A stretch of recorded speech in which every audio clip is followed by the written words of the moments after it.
Olá, curiosos! A pilha é utilizada e conhecida mundialmente, mas você saberia explicar o que um prego estaria fazendo em seu interior? E o batom, ele contém mesmo petróleo?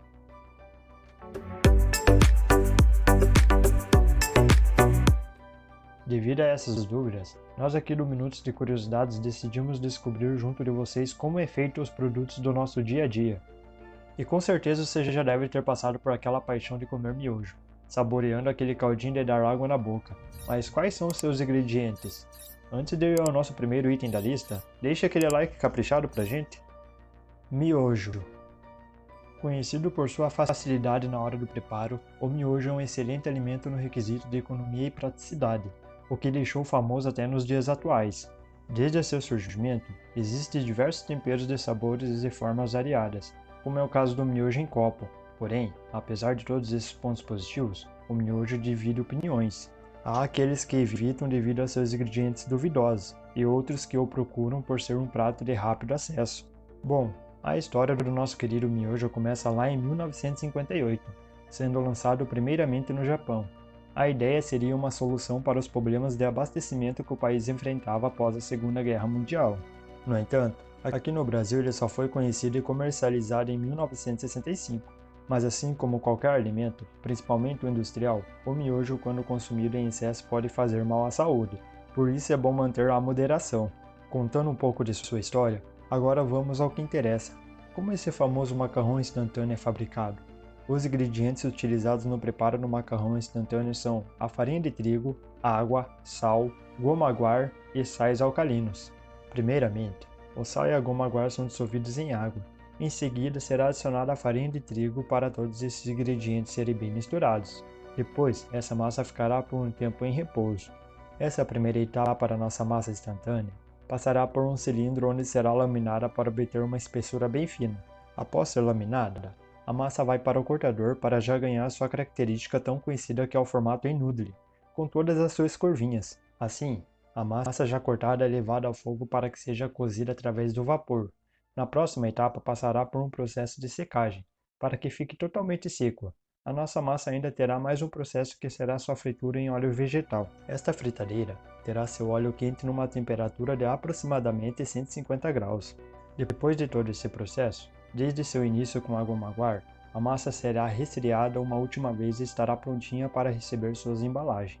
Embora os ingredientes do miojo venham sofrendo alterações, principalmente com a diminuição do sódio, há muitas pessoas que utilizam o macarrão instantâneo com outros ingredientes no lugar da pequena embalagem do tempero que o acompanha. Me diz aí, qual é seu miojo preferido? O de copinho ou de pacotinho? Comenta aqui embaixo. Batom.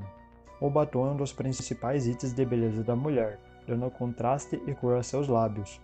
O primeiro batom inventado para ser comercializado foi lá em 1884, em Paris, França, mas ele já era conhecido muitas décadas antes. Naquele tempo, ele era coberto de papel de seda e feito a partir do sebo de veado, óleo de rícino e cera de abelha. Hoje, seus ingredientes não têm mudado muito, tendo a cera de abelha e óleo de rícino ainda presente em sua composição.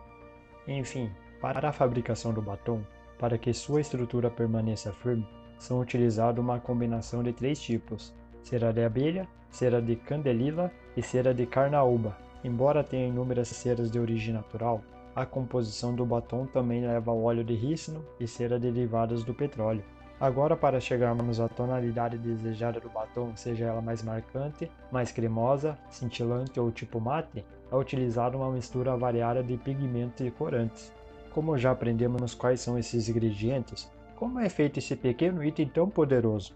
Sua primeira etapa se concentra obviamente na mistura, mas cada ingrediente é derretido e misturado separadamente, formando no total de 3 tipos de misturas, que são elas: a mistura do solvente, do óleo e a mistura da cera. Os solventes junto do óleo são misturados aos corantes e pigmentos desejados, já obtendo a característica ao tom do batom.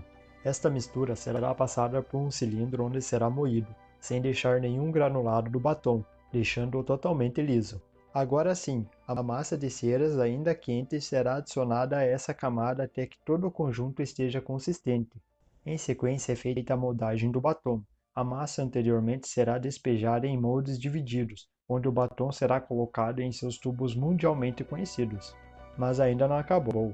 o batom passa por um resfriamento para apenas em seguida passar por um procedimento de passagem entre chamas abertas, criando uma leve camada de gloss ao seu redor, ficando mais protegido contra a umidade e o calor externo. Finalmente ele será embalado e rotulado tendo uma pequena etiqueta em sua parte inferior com sua identificação de sua cor. Sabonete.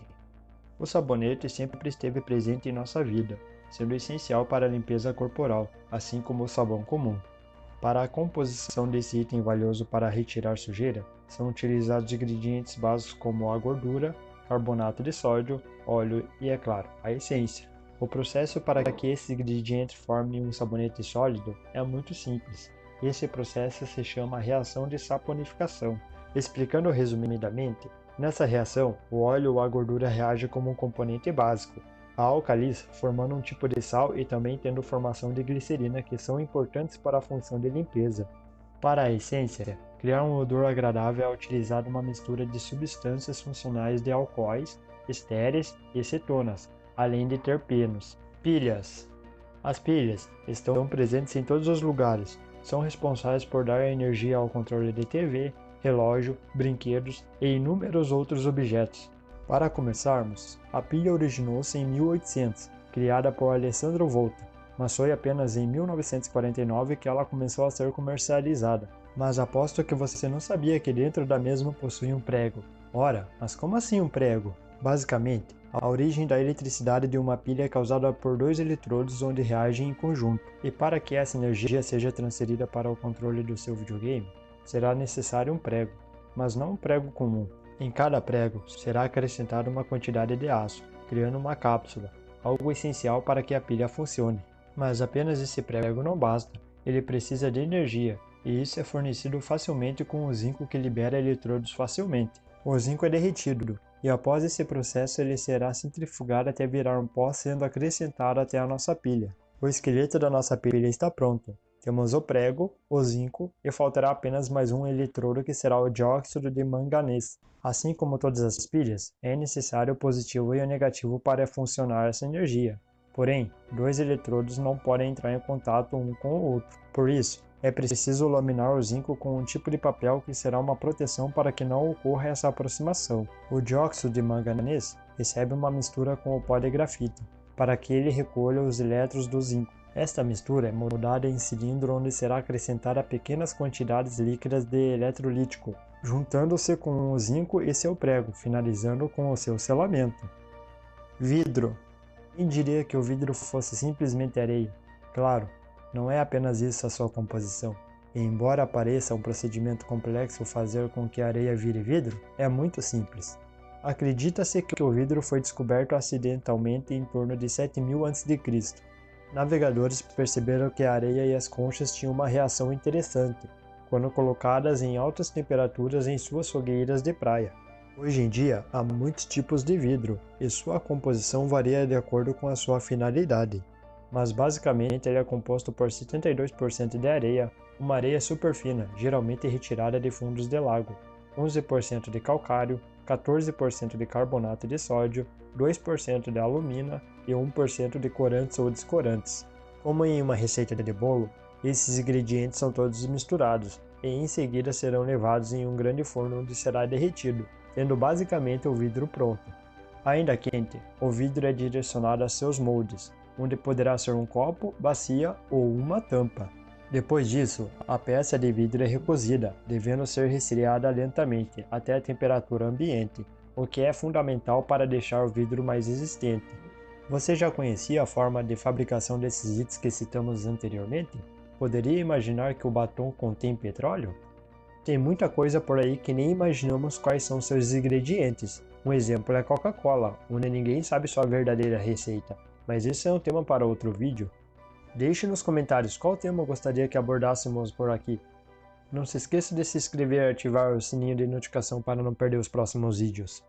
Deixarei aqui no finalzinho do vídeo outro tema interessante para você maratonar. Obrigado pela sua presença. Até a próxima!